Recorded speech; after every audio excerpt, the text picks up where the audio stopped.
materials. An RPI student found dead in his dorm room, and it's our station's policy not to cover suicides. However, this situation put the student body and first responders in jeopardy. So our Chris Gloninger joins us in the newsroom to talk about the risk that was created.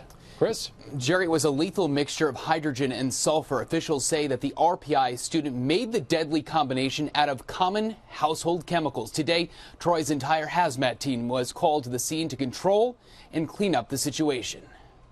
This is when you start to put other people's lives in jeopardy. It is, and they had a rash of this in Japan in 2008 with hydrogen sulfide.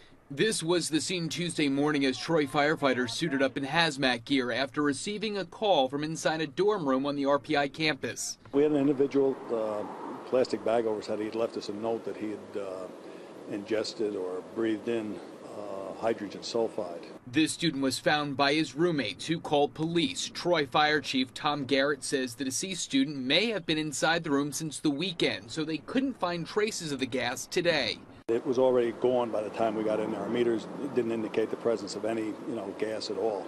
These are the meters that are used routinely in the field for air sampling, and they tell us quite a bit of information. Battalion Chief Ray Davis showed us the meter they used to check the gas levels this morning and the outfits they wore inside the building.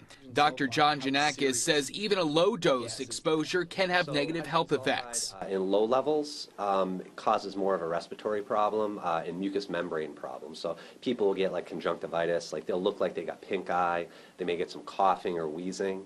In really high concentrations, though, it can cause death.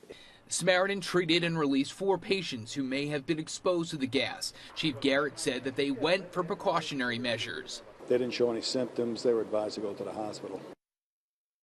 At this point, it's still unclear which household ingredients made the lethal mix, but again, it can be made quite easily, which means you could actually make it by accident. I'll have the warning signs for that coming up at 6:30. Jerry?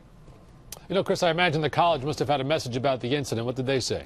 Jerry, I called the college this afternoon. They were very saddened by the news. They did say it's an active investigation, so no further information would be available at this time. And they confirmed that an email was sent out to students. But I tried to find any alert on the website earlier, and I really couldn't find anything. All right, Chris, we appreciate that report.